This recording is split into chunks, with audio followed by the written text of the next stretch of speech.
के प्रहर में 3 बजे जा करके और आवाज लगा दी। और जैसे ही वो आवाज महात्मा गौतम के कानों में पड़ी, कमंडल उठाया, धोती कंधे पर डाली और गंगा मैया में स्नान करने के लिए चल दिए। महात्मा गौतम तो चले गए, इधर देवराज इंद्र और कुटिया के अंदर घुस गया। लेकिन अहिल्या ने नहीं पहचान पाया कि ये मेरा पति है या कोई बहरुपिया है। छल करने लगा और इधर गौतम ऋषि ने जैसे ही मैया गंगा में पहुंच करके आचमन किया है, वैसे ही मैया गंगा ने बताया, ऋषिवर तुम्हें नहीं मालूम तुम्हारी कुटिया में क्या हो रहा है? क्या हो रहा है मैया? जो देवराज इंद्र है वो तुम्हारी पत्नी के साथ में छल कर रहा है। और जैसे ही इतनी बात सुनी, वो भीगी हुई धोती डाले हुए और दौड़ते हुए गौतम ऋषि चले आए। इधर मुर्गा बना हुआ चंद्रमा वहां पर खड़ा हुआ है। महात्मा को गुस्सा आ गई और वो ही धोती चंद्रमा की पीठ पर दे मारी। चंद्रमा की पीठ पर धोती मार दी। चंद्रमा चिल्लाया, इतने में देवराज इंद्र निकला और भाग गया। तो ऐसा बताते बंधुओं कि चंद्रमा में जो धब्बा दिखाई देता है, वो धब्बा गौतम ऋषि की धोती का है जो उन्होंने चंद्रमा की पीठ पर मारी थी। दोनों भाग गए बेटा राम, लेकिन गौतम ऋषि ने अपनी पत्नी को श्राप दे दिया,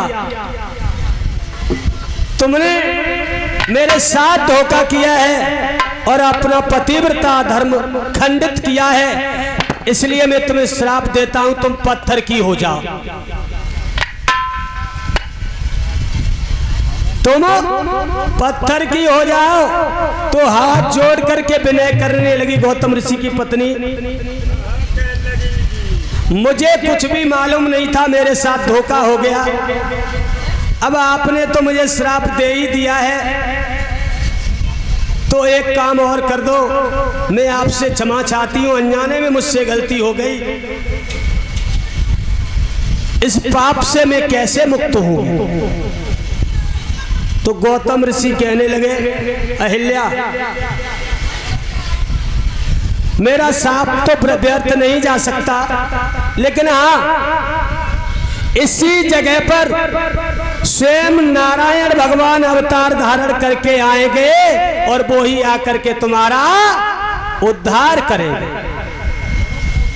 बेटा राम, अब तुम इनका उद्धार करो, इन्हें शाप मुक्त करो।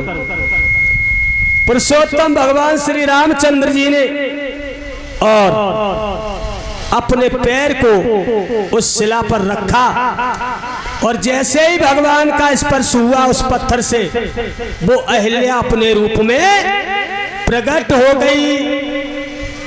और प्रकट होने के बाद में नाना भांति से वंदना की है प्रभु की।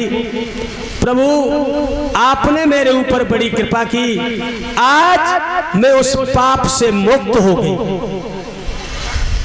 और चली गई ब्रह्मलोक को।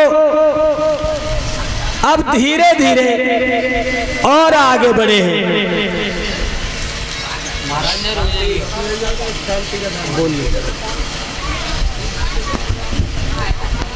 हेलो